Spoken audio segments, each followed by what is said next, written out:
Welcome back to the Limitless Theory podcast here with Dylan Foss. And I'm excited to have a good friend on today. We met through basketball and acquaintances, and that was actually years ago. And then we've just grown, our relationship over the years as he has now started his own wellness company and brand. I'm actually drinking some of it right now. He's repping it right there on his shirt. He is co-founder of Rhovive. And yeah, there you go. And his name is Kevin Cavite. I'm excited to have him on today, and I'm excited to dive into, his passion and what's changed over the years and why he's going down this road. So thanks for being here. What's up, man? Happy to be here. Yeah, we're actually about to do some body work after this too. So he's getting some treatment after this. So everything that we've talked about over the years kind of started with. I'll say this first. Your background is in nursing, right? Correct. Yeah. So I come from a family of people in the medical field. My mom was also a nurse, and she introduced me to the field. And I've been a nurse this is about to be the 7th year. And that's kind of where I got introduced into the aspect of wellness and just taking care of people and health and all of that. Correct. And I would say things started to change or open my eyes, especially after seeing all the craziness during COVID. And so many things just kind of led me to where I'm at today, basically. And obviously having an athletic background as well. So talk about that a little bit. So my dad enjoyed playing basketball. Wasn't the best. I'll beat him today. But so he helped me grow as a basketball player, and I was able to become a varsity player, play basketball in high school, a little bit in college. Things didn't work out, then I went into nursing. But regardless, I've been playing basketball ever since, even till today. At almost 29, almost turning 30, I still love playing the game. Same. We're the same age. We actually met through mutual friends. Shout out Dave. Shout out Dave. Dave Jean Louis. Teammate of mine in college, my first year. And he grew up in Miami. Also a heck of a basketball player. Yeah. Killed me in high school. Killed me in college, bro. So shout out to Dave. Hope you well. And you grew up in Miami. Where did you play high school? So it's I want to say it's 30 minutes north of Miami. When you're from a certain area, you say the closest, largest city. So I would say in Pembroke Pines, it was a small school called Somerset Academy. We didn't have that many students, so it's a small charter school. But because of that, we played some tough competition. We would play private schools and schools the likes of Pinecrest. Brandon Knight, he was from there. So we play schools in that type of category, and it's tough, especially when you can't recruit like them. But growing up, it's a good experience. Oh, for sure. Yeah.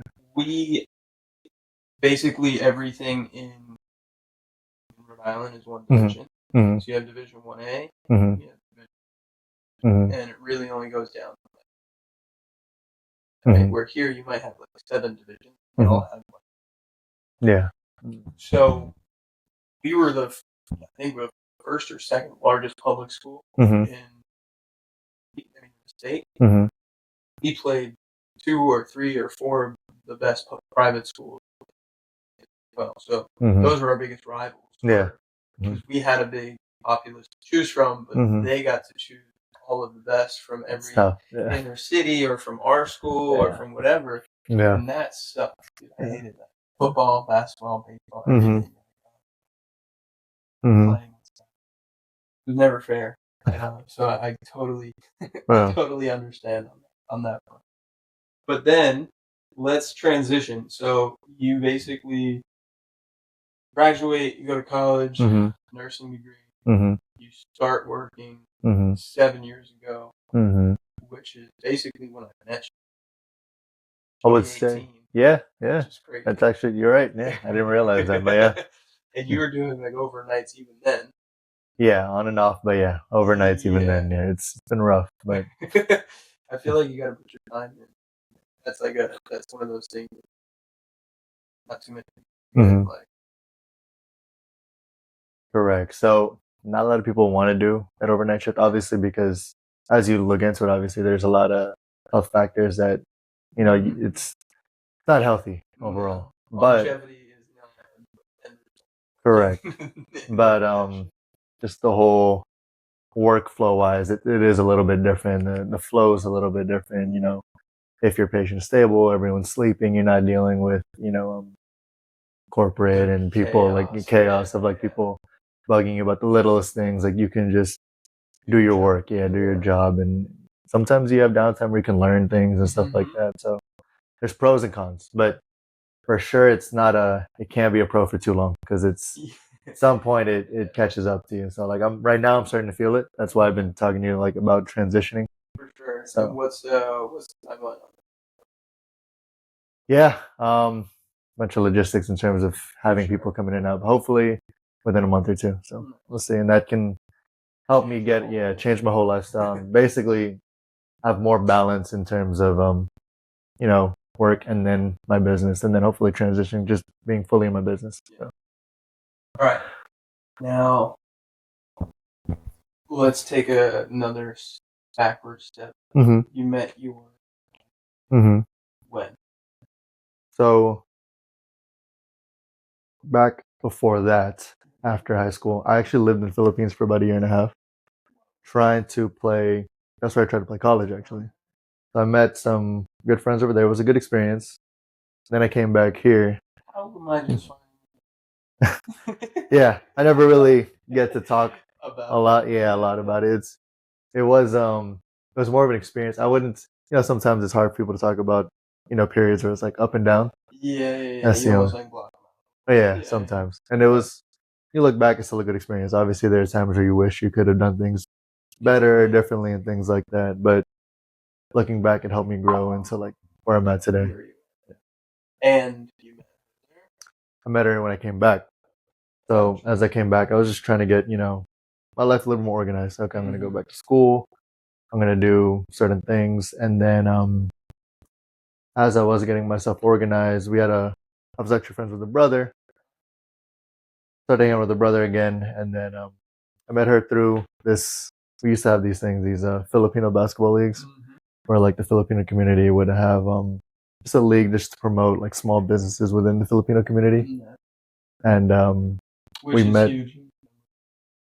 It's huge, yeah, and down in the South Florida area, yeah, it's something that's been around on again, off again. Actually, trying to restart it back up, but that's kind of where we met. And Because you were then playing with her brother. correct. And then from there, she supported me through a lot of ups and downs, whether I was in school and not making money, whether I was working but then working too much, and she's been there to the point where that's why we got married in 2023. 2 years ago, about a year and a half ago, yeah. So, yeah. Yeah, and that's huge when you run a business. Yeah. Which is why I asked that, because now you're in a state where you're working. Mm-hmm. Now you're trying to grow a business and brand. Yeah. You don't. Mm-hmm. You're kind of the person keeps you grounded. Correct. I mean, I would say she helps a lot. I mean, she's oh yeah, yeah. I would. Mm-hmm. Yeah. No, I would say like she's honestly just as big as me and my partner in terms of helping us grow the business. So. I've been to that. So, I always love to hear the name choice. Mm-hmm. Why Rhovive? So let's start how we started originally. Actually, it was. No, I didn't do this by myself. We have a co-founder. His name is Christian Vega, a good friend of mine since high school. Basically, we came up one day and just how we're doing it now, just chopping it up, talking about how what can we do differently. We were just tired of certain things in not just our life, but like what's going around in the health space. And then at some point, we just started talking about how we can build just a brand or something in the health space. But in order to do so, we felt like we needed to start with providing either a service or product or anything like that, just to not just get attention, but at least like help them with something. It's not just. And I know people educate and things like that, and we can do that, but we wanted to help them with something that concrete, they can feel, correct. an experience. Yeah. But with what backgrounds we're coming from, we want to start with something simple, and then we came with the idea of like an electrolyte supplement. Something simple because I come from playing sports, playing basketball, things like that, and you just sweat a lot. And you need something to rehydrate you. He comes from a background of jiu-jitsu, running, and just doing many different like health activities. Just stay active. He's our age. He wants to be active in his 30s and 40s as well. So that's why we came up with that. Now the name came from when we were thinking about what's something that's like related to like recovery, right? So okay, what about Rhovive? But then we're like, we can't use the name Rhovive. It's a name that's been used all over the place.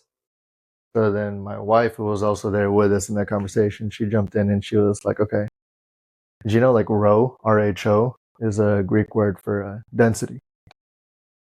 So we just thought it looked cool with it, with the name. So then we kind of just did a play on the name, Rhovive, like a recovery or whatever, and then put Rho in front of it. So that's why it's Rhovive.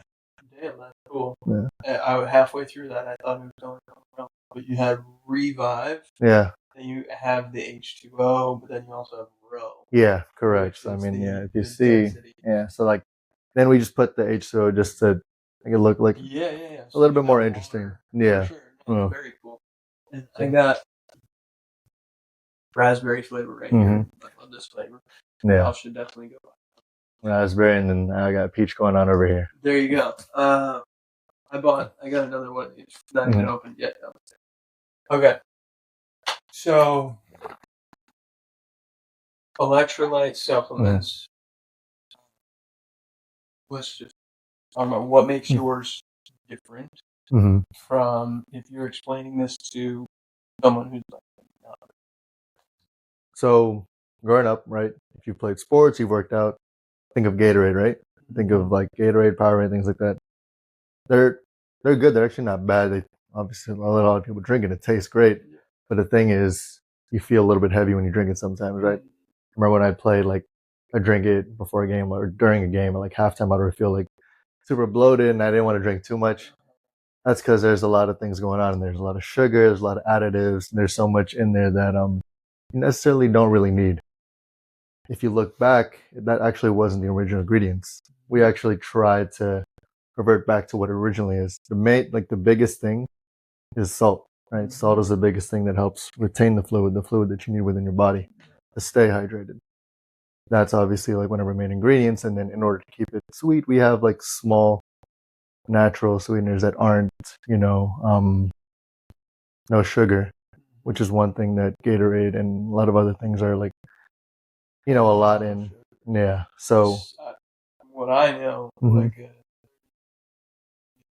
years you were 12-year-old kid playing. Yeah. Yeah. You got that big fat one. Yeah. That's got like 3 times or something like that amount of sugar that that Coke does. Yeah. Same ounce. Yeah, I don't know the exact number, but it's similar to soda, like the amount of sugar that's in it. Yeah. But then branded so that we don't associate it. Correct, because I mean, a lot of us have been drinking it our whole lives. Like, obviously, it's not like sometimes you do feel that sense of hydration and things like that, but obviously, a lot of things we eat and drink, you're not gonna feel it 5 minutes later. Majority of things, but you'll see it down the road. That's where you'll mainly see like a lot of these products that we drink today. Have you seen like that TikTok of that person putting in like how they make the ingredients of it? There was a TikTok of someone doing it, and you can see like the oil, the dye, and like all the stuff they put, and it's like as if they're making most of it. Yeah, yeah, it's insane. Yeah. And then they just stir it or like correct. Yeah, and they have like a mixer and stuff. Yeah. So you did some research back into like what the original ingredients were of Gatorade? Yeah, so I mean, we looked at a lot of different things. We looked at how Gatorade was originally done. We looked at similar products. I want to say it was, I don't know 100%. I think the story was like in the 60s or 70s. I know it was like in UF. Gotcha. It was very simple, actually. It was like salt, sugar, and some other fruits that they had put in just to like I said, the biggest thing was like salt, just for like the major ingredients for hydration. They would try different things like a little bit of sugar and something else, but it was completely different compared to what it is now. Yeah. Now it's Correct. mass production. Yeah. What we found out is like a lot of the things that they put in now is mainly just so it's preserved. So it can, like, let's say it'll sit on a shelf for a little bit, just like you said, for the profits. Yeah. Because the original ingredients, I know from what it sounds like, is like they would make it, but obviously won't last as long. Yeah, no. I mean, and if you put like juice, salt, coconut water together, within 5-6 days, if you left it in a closed thing, it would start to mold and rot. rot. Yeah. That makes sense. Most of it. So love the sodium concentration. Nerds out there. Yeah. I always like to tell people part of what I teach. The sodium concentration inside and outside of the cell is literally what gives water. So if you do not have sodium in water will not go, where it needs to be. And so we've got this like weird perception that like, oh, if I like eat sushi, right, or something that's high in sodium, I'm gonna like retain water and I'm gonna look puffy and fat. Yeah. Or creatine's gonna make me like retain water and look buff and whatever. It's like there's this like misconception about that, and the quality of the salt is really the outcome. So what have you guys done from a salt perspective? Where are you sourcing? How did you guys go through that whole process? So like, I give you huge kudos for just even attempting to like tackle all these hurdles. So I would love to hear that. Yeah, it was a challenge, to be honest. Me and Christian actually probably spent like a long period of time just calling different manufacturers to see what would work. So like you said, with the salt being like a main component and the quality of it, Christian really helped me. I knew about it, but he actually helped me do a little bit more research and understanding how like unique each each type of salt are, and like how the higher the quality the better it is. And we were able to find one manufacturer who actually listened to what we wanted, because the issue was some of them were like, oh, we other companies are like this, just do it like that, and if you want, it's basically they're telling you to do it this way because you'll make money regardless. And they already have a system set up, correct, so it's not gonna cost them more money. Yeah, and I get it. They're trying to tempt us because we're a smaller business, and they think we're just trying to make a quick buck and things like that.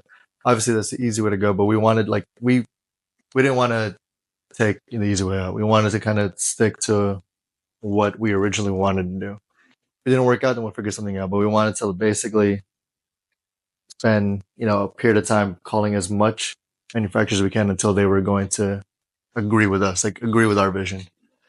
Luckily, we were able to find one not too far, and they're also a smaller business, so that's why they were also able to kind of work with us in finding like this one. It's a Utah mineral salt. It's called Impact Salt.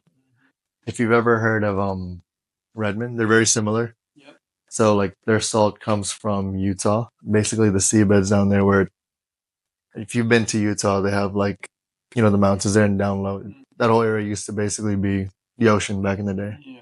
So they get their salt from, was it like the valley or like the like those areas down there. And then because of the fact that it's not contaminated with the like the ocean, like people nowadays they try to get sea salt, right? They say it's also well, but the thing is, there's different takes on it. Some people are like, oh, there's the ocean isn't as clean as it used to be, heavy metals, plastics, things like that. So that's why we went with the salt from the Utah mineral salt. So. Correct. Yeah. So that's the backstory with our high quality salt. That's sick. Tastes great. Thank you. Yeah. So I've seen, obviously the big number that you guys and company use is 1,000 milligrams. Right. Ours right now is at 750, so it's close. Yeah, A little lower. mm-hmm. The 1,000 seemed excessive. Whenever I would drink it, was that a taste decision, or was that a what made you guys go 750? You drink 1,000, you're like, yep, that's salt for sure. Yeah. You know, and I'm sure that has to do with the type of salt. So the biggest factor. So when we were trying to come up with like the right ingredients, we did try like a lot of brands in the market. Some that were 1,000, some were that less than 1,000. Some of them were like more potassium concentrated, different types of ingredients just to see what would, mainly how it would taste because we knew how much was needed. But Real quick, yeah, tough question. yeah. What did you use to? Before we made it, there's this one. I would say there's this one that I would like today. Like if called Santa Cruz. Santa Cruz. Yeah. Okay. It's Santa Cruz Paleo. It's some guy who I think he's like a fitness influencer who was started somewhere in like California. His kind of tasted the best compared to some others. I know it's one name, Element. A lot of people like to drink Element. Yeah. It's high in pretty high in sodium. The thing is, we tried to market to a group of people who aren't, I would say, aren't extreme athletes. We want to start up because we're like so new. We want to start up with the general population, and if you're like, I would say, if you're an extreme athlete, you would want more.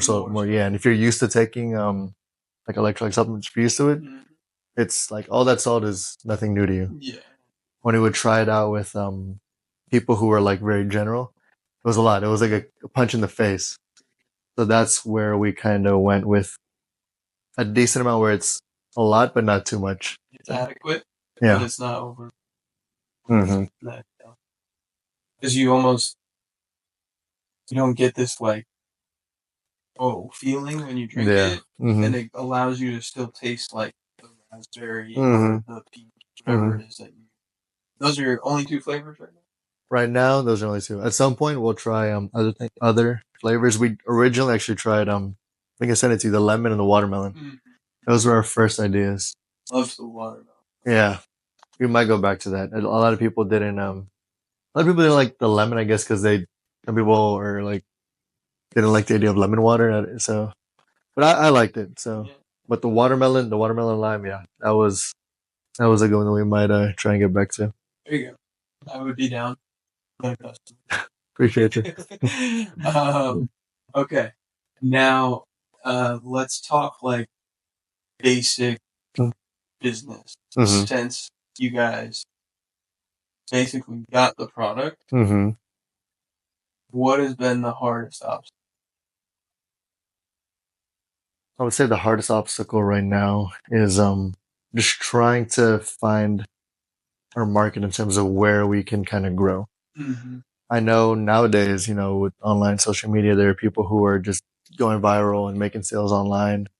Then there's the old school way of going to like door to door, like to events and like we're going to retail chains and things like that. So we're trying to see, we don't think we can do everything all at once, right? Correct. So we're trying to do one thing at a time. What's time you get the results and then grow it. So like for us right now, events have been doing well. Not just with getting out our product, but also just personally like being able to meet other people and just networking. It's something that's big, huge, and like something that I actually that I'm growing and learning to get better at. Because working in the hospital for years, networking is different in what we're doing now. It's a completely different form of networking. Yeah, I can imagine the hospital. Transact.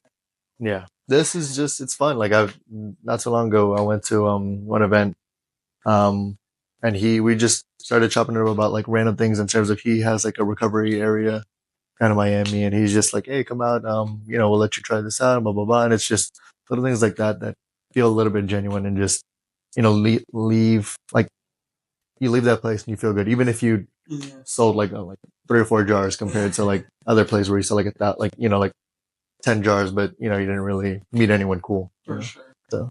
Which is why I love this. Mm-hmm. Yeah. Like, we've already tackled so many things. Yeah. We've sat for an hour, done body work, played ball together. But you can't always chat about it.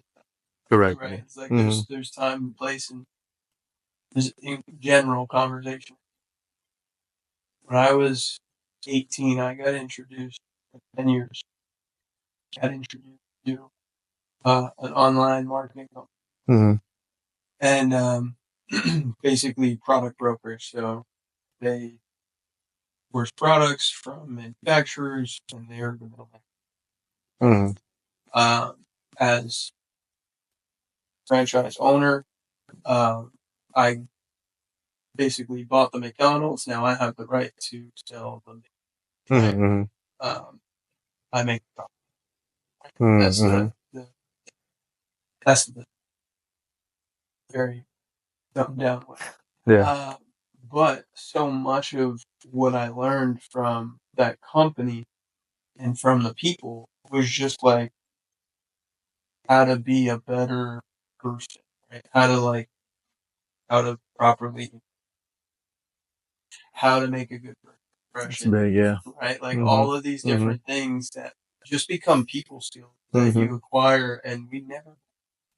No. Like, you have to seek it in order for it to become part of who you are. And you don't realize that it might be helpful, or it seems kind of stupid when we're like,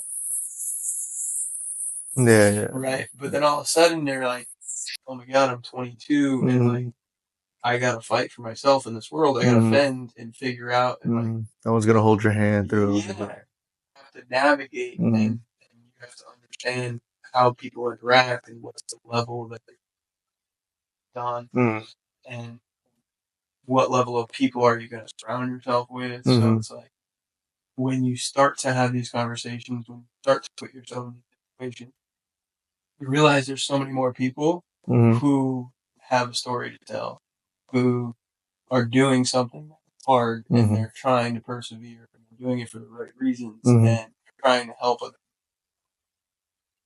mindset and finances and all the things that like really matter. I find that so powerful, which is why I'm glad you're like here with your story, because no one who might even be following Rhovive has any idea any of this stuff. Right? Yeah. And so when all of a sudden you can connect a person to a product, you're like, oh, I respect that person, and I know that they've done their due diligence. Now I know way more comfortable. And I'm sure that's what you're trying to do in a short time. Pickleball event, basketball. Right? That's make them feel safe. Basically, yeah. I mean, I think we're moving towards a generation now where people are leaning towards that aspect of getting to know who's behind making it now. Because, we've grown up with knowing the big names. I mentioned a couple of them, right? Yeah. But sometimes you're always curious, like, are they doing it for the right reasons, or what's their motive? Who started this? You have to do a lot of digging to find out, like, the founders and things like that. But I think this, like, our generation, especially with social media, I know social media gets a lot of hate, and I get it. Like, you can, even myself, I get stuck like scrolling through some of the most random things. But if you use it like in the right way to help, showcase what you're about, I feel like it can help, It can be a source of empowerment, motivation. Yeah. Like, the idea of being on there for attention versus being on there to learn and even just maybe help one other person prior. It's like every step that you take and elevate and that you go through, there's tons of people that are in that same situation trying to get where you are. You can just let them know, hey, you'll get it. Here's something I learned. I, would have liked someone to have given me 6 months ago when I was trying. But like, that's a huge thing. I think if you use it it's more of a reflection of what you're looking for and value versus it's like trying to make you the bad or negative person. Yeah. It's like the algorithm is indifferent, really. No, Right? yeah. It's not biased. It's yeah. It's going based off of What you're looking for. information Yeah. you've given it. Mm-hmm. And so, like, you hear some. I'm sure you have buddies from high school, and you listen to them talk. And you're like, wow, 10 years ago, I wouldn't have predicted. Yeah. Right. 100%. We all have those. I'm pretty sure. And Yeah. it's like I heard this too earlier today in the podcast. Stage one of like ism, Taoism, whatever it might be in that sense, like to have empathy, right? You can feel what someone else is going. But step two is some people just shitty and what they're feeling is shitty. And like, do you want to be empathetic to that, or do you want to be compassionate to it? Meaning, like, I don't give a fuck if you hate me, but I'm wishing you, right? Yeah. And that sense of growth, where like, okay, like I get we're going on two different paths. I don't necessarily agree with the path you're going on, and I don't think it's going to do you any justice moving forward. Probably just going to hurt you in predictable ways that we could see out 10 years and probably predict pretty on point. But by all means, I hope you figure it out. And like, whatever, like, best of luck to Wishing you. them the best. And yeah. I'm not going to sit here and break you down or judge you for it in like a way that takes away from my energy either. It is what it is. So it's like cool to connect with somebody, putting together a brand who's got a vision. How do you go about like setting your vision? You see my big ass calendar. Yeah, I saw. That's pretty dope. That's pretty funny. Highly recommend that. That's all. That's the whole year, right? That's the whole year. January, February, each month. Everything that's crossed out in red is a work. A work day. Okay, nice. Right, and so when you look at it and you go, man, I'm working, but let's just do the math. You have 52 weeks, you have 104 weekends. If you work 5 days a week, you got 104 days.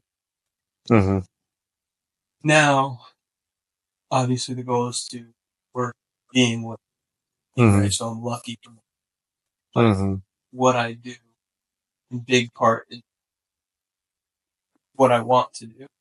I would love to be a little bit more flexible and have a little more financial free and make money. Yeah. For now, I'm very happy with what I have. But if you have 104 days to do what you got to do what you want to do. Then you add in holidays. Some holidays come with family plans, right? So you take some of those off the plate. Yeah. Some days you have birthdays. True. Yes. Some days you might have a trip, right? Which is great. You might have an obligation, like for Rhovive, you might have an event that you gotta go to.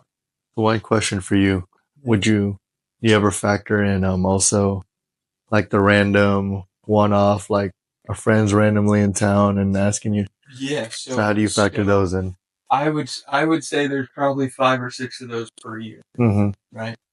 So all of a sudden, if you take those 104 days, purple is all holidays, orange is all trips, for like family trips. Then you have the events written in blue, business events. The events written in black are fitness events that I'd like to do potentially. Let's use our Spartan race. Yeah. You done one before?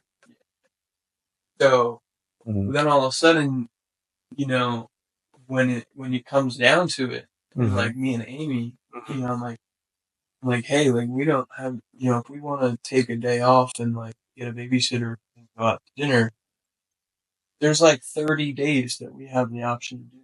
So if we don't plan ahead, all of a sudden those can slip by really quick. If like one of our things is like, oh, like we want to go paddle boarding on Saturday.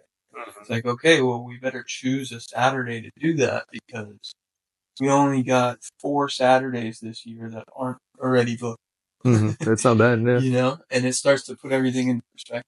So what I'm seeing here is certain days you have like a main thing that you want to do, right? Yeah. Yeah. So, well, all the purple days are holidays. Mm-hmm. So the reason that that's actually very important, you'll learn this once you have kids. Kids don't have school. That's a good point. So all of a sudden, it's basically like all hands on deck, right? I either don't work as much, I don't schedule as many clients, or I schedule a block and I don't do the rest. Amy typically will take the lead on taking Julian, right? So there's 20 holidays, right? And depending on if it falls Thanksgiving or Christmas falls in the middle of the week, then you might have 3 days off, right? So if it falls on a Thursday, well, there's not going to be school Thursday. There's not going to be Friday because that wouldn't make sense. And there's not going to be school Wednesday because it's Christmas Eve. So all of a sudden, only Monday, Tuesday that week, and now all of a sudden that dictates. Yeah, I see some weeks are a little bit shorter, some weeks a little bit longer, and it changes a lot of things. So I like this, the big picture kind of, because I think what we have an issue sometimes is planning things ahead, but also I feel like sometimes I end up over planning. I tried time blocking certain days, but then I feel like I try to do too much within the week, and then I'm like, I could have just focused on one thing and then probably tried this next week and whatever. Dude, totally agree. Yeah. And the guy that, Itzler, his name? The guy that created this, he's got this other great saying, I should say. He just puts into perspective, like, time with your parents is like a big thing that he talks about. He's lucky to have both of his parents. He basically has been like, listen, he's in his late 50s. He's very accomplished. He's part owner of the Atlanta Hawks. Oh, okay. So he basically is like, I'm in my mid 50s. My parents are in their late 80s. They're already past basically estimated age. He goes, but let's say at their current health trajectory, I give them another 8 years. Well, I don't live near them. I only see them 2 or 3 times a year.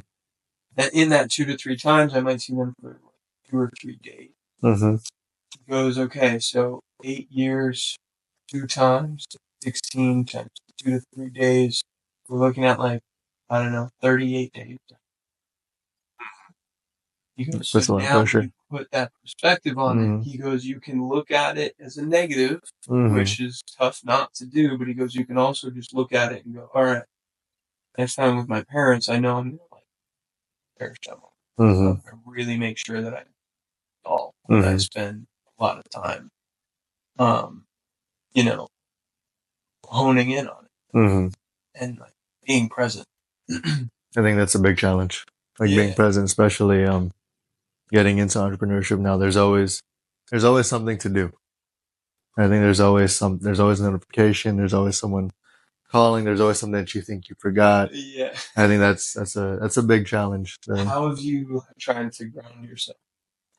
I think I've tried to, watching a lot of, someone told me to start reading, not self-help books, but more so biographies about how people, like if you're trying to get into something, read a biography and how they got through it, because I think you can learn from something from their perspective.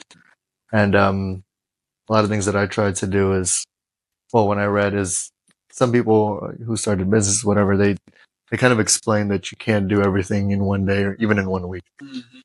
Sometimes to try and focus on 1 or 2 things for that day, or even 3 or 4 things for that week. Like simplify what the main thing is, and then you work from there.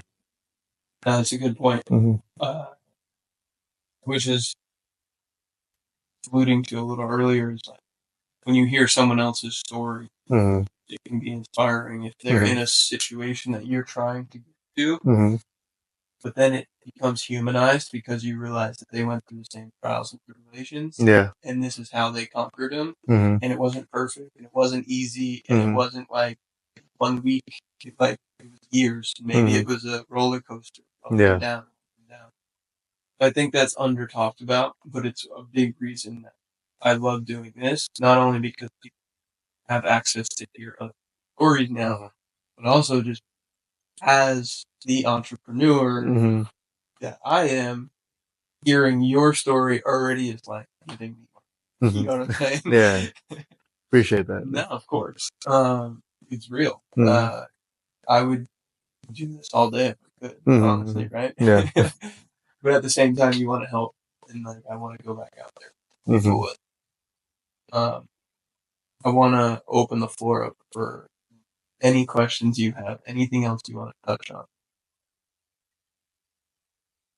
I want to say no. I mean, right now, no. I'm taking it in. I'm trying to think of anything that can ask you. I guess What's ball life like right now? ball right now. Trying to get back into a league, like a rec league. Obviously, trying to find time, but at my age, it's hard to play with random people. You know, you only want to play with. Trustworthy people. Yeah. You know, sometimes, especially when you're busy, it's hard to jump around even in random pickup games, and you feel like you're wasting your time when you're not at the same point as like, you know, some of the random people where they're playing, they're trying to prove themselves. Yeah. So it's like, but like, I'm here to compete and have fun. yeah. And they're here to like compete and show that they're an alpha.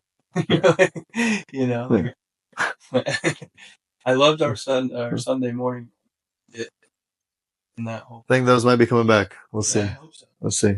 I hope so. I know he's got his kid. I have one question for you. Okay. You started working, you know, building your brand and all that before you had a kid, right? So how was that transition in going from that and then having? Because we plan to at some point. I'm just trying to plan ahead in terms of. I know you can never be like ready. That's what everyone says. You'll never be completely ready. But how's that affected? Or you know. Okay, so kind of what you said earlier. So you have to like put the big rocks in first, right? And so kind of like what happens with that calendar, kind of with what happens on like a weekly basis. You make your schedule each day. You got to put your big rocks in. There's this analogy where if you took a big, or even a 5-gallon bucket, whatever it is, and you put sand first, right? Those are the small miscellaneous curveballs that come up in life, right? And they are stupid things like hitting a red light, getting in line at, Publix and having to wait for a pub sub behind 5 people. There's little miscellaneous weird stuff that happens, right? That you can't see, you can't predict day to day, hour, whatever. But if you put all those small things that happen in first, then you put pebbles on top. And then you add medium-sized rocks. And the medium-sized rocks might start to be like, time with family, right? Time with friends. And then you try to add big blocks. Big blocks being your job, big blocks being your sleep, big blocks being time with your family. Those I would say are most important, right? Financially supporting yourself, spending time with your family and loved ones immediately, and sleep covering, right? It's 8 hours of our day, right? You'll actually run out of space for those big blocks. And now, inversely, if you took that same bucket and you filled it with big blocks first, then you put the medium size, then you put the pebbles, then you pour the sand, you'd actually hit all of it and still have room to pour water. And that analogy is like, once I had a kid, I had to really dictate and figure out what was big, what was small, what was, and podcast by the side, right? We wasn't making enough sense to continue to do it. And then on a day-to-day basis, once you have a kid, your whole identity changes.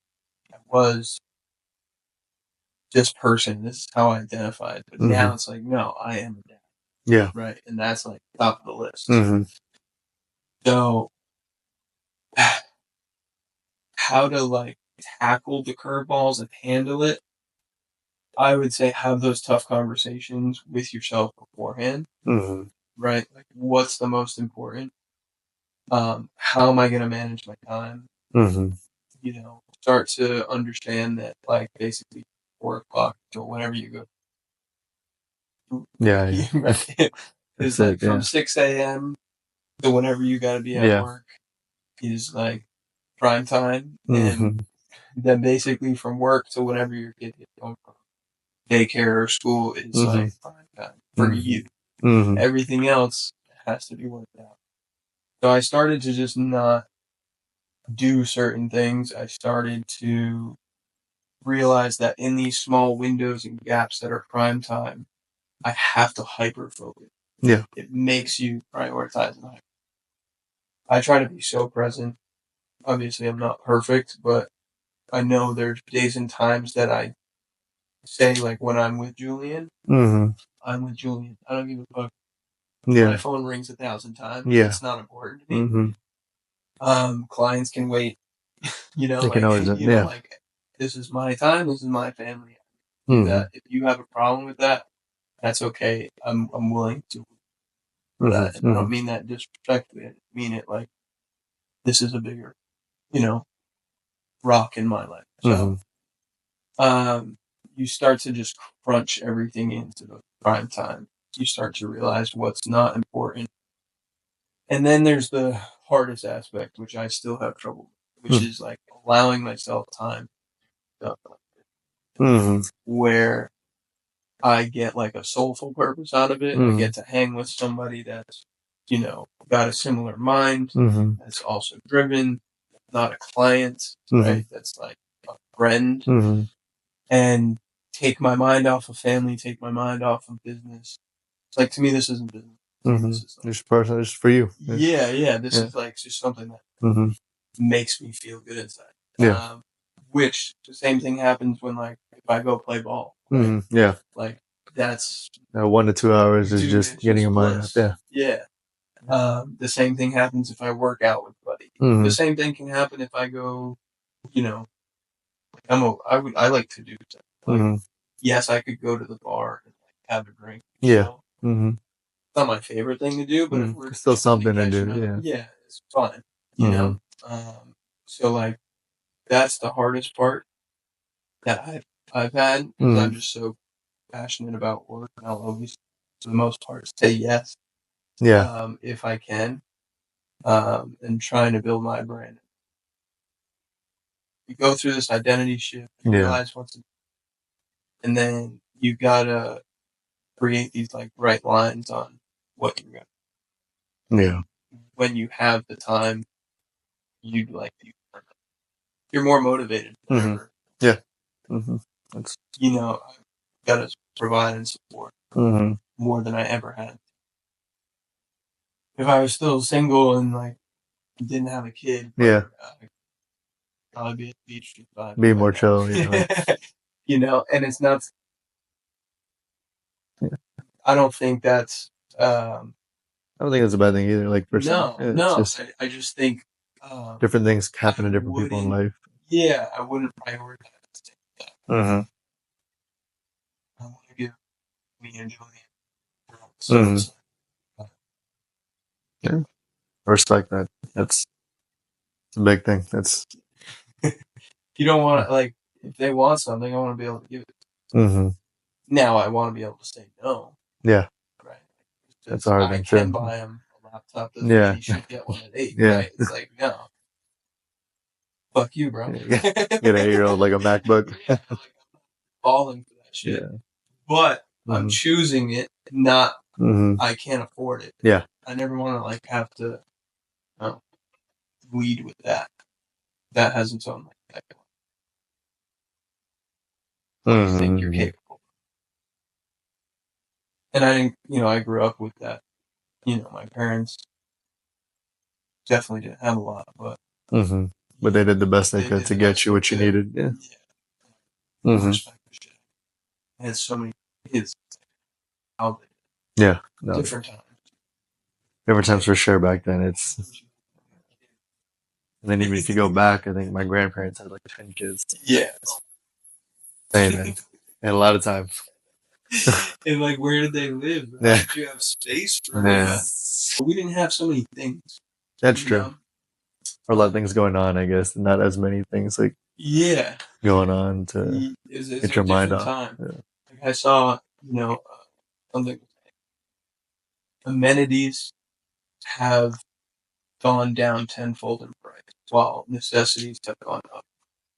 I was like, oh, that's true. Yeah. Like, if you wanted to buy a TV, it was $1,000. If you wanted to buy a house, it was $80,000. And now, if you want to buy a TV, $100. If you want to buy a house, it's $800,000. Yeah. It's like people are the realizing. discrepancy has gotten so far. They don't have as much stuff. They realize the essentials are very valuable. Basically. Our generation, yeah. All right. Let's wrap this up. Last question. What is like optimal? What does that consist of? You had to, I don't know, let's look out like 10, 15 years. What does an optimal day look like for you? How would you spend your time? And how would you? So, I guess you're asking like a dream day, like a day that's like what you would envision your future life to be if everything went according to plan and things like that. Yeah. So when they go according to plan, correct. I would say for me, one would be able to wake up without the stress or the pressure of saying that you have to wake up at 5 to meet certain things, whatever. I'd wake up at my own time. And then two, while I have that organized, at least 4, at most 6 hours of work. I wouldn't go more than that. And then the rest of the day would probably just be family and friends and just, personal and family time. I know there's this whole push of, like in reality, some people are saying that if you're doing the right work in 4 to 6 hours, that should be enough at times. If once you're at a point where you're like super optimized and things like that, obviously early is 12 hours. Yeah. I think that's like a dream is once I actually do reach that point, I would only have to spend, 4 to 6 hours, but it would still be a good, high quality 4 to 6 hours. And that quality is based on your correct. Yeah.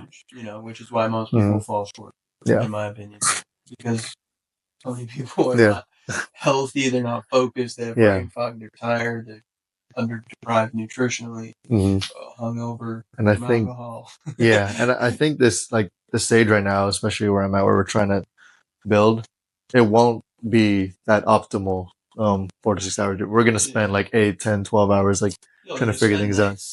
And I think that's not something that you as much as I'm enjoying it, I also understand this isn't something that you can do for 20 years straight. This is something where you should really take advantage of that time that you have, but actually go hard and actually be doing what you're supposed to be doing, not wasting like 10 hours. Like sometimes I think I'm doing stuff and I'm like, is this, is it worth and all that? Yeah. So, but especially once you got this switch that like you start to realize, it becomes very clear. Yeah. That was a waste of time. And that is a good productive, hour and a half that I just spent. It's a return on investment. Not necessarily financially. Yeah. But what you get out of it as a person, what you get out of it as a couple, what you get out of it financially. Yeah. That determines your whole, the lens you look through life is so different. And I've never been able to somebody, crying. Yeah. Like the respect you have for your parents all of a sudden is astronomical. The respect you have for other parents. All of a Yeah. sudden, you're just like, holy shit, you Yeah. guys went through this? Like, Yeah. what? How'd you do that? Yeah. Yeah. Oh my god, you I guys know. downplayed that so It's- much. yeah. So, yeah, and then you realize people can very quickly just start to slide downhill, Mm-hmm. and that's where my whole Yeah. perspective has changed. You become much more empathetic, passionate for Mm-hmm. people who are raising families and sight of the important things because Mm-hmm. it's so bogging you down in Mm-hmm. a lot of ways. Mm-hmm. I think if you learn to prioritize that, you got good habits, which you already are, like ahead of 95% of I'm people, trying, right? man. So Yeah. that'll help you. Mm-hmm. Anything else? No, I think the biggest thing too is just I'm just enjoying and learning from the process, and it's just been fun, man. And doing this has been fun. Like this has helped me also even reflect on ideas that I forgot that I had. Yeah, So, it's good. Man. I'm mm-hmm. telling you, uninterrupted conversation, so not popular anymore. Mm-hmm. Helps in a lot of ways. All right, Rhovive, where can people find it, buy it? Rhovive.com. RHOVIVE.com. You can buy it online, and soon we're gonna go on Amazon. I know everyone loves Prime, and it's easy to get it. So at some point soon, within this year, we'll try and get it on there. So You guys are on the shop. yeah, yeah. But if you go on our website, it'll be easy to just click and buy. Mm-hmm. Perfect. Well, thank you. Appreciate you, brother. All right, brother. As always, live limitless. Peace. There are 86,400 seconds in each day. The same everyone is given. That is who we are and why we are gifted. Time is the only thing that gives life proof of existence. Now, are you really limited? Why you wasting time at the finish line? Tell me your goals, how many lines? Checkbox on a I am. We are. Life is limitless.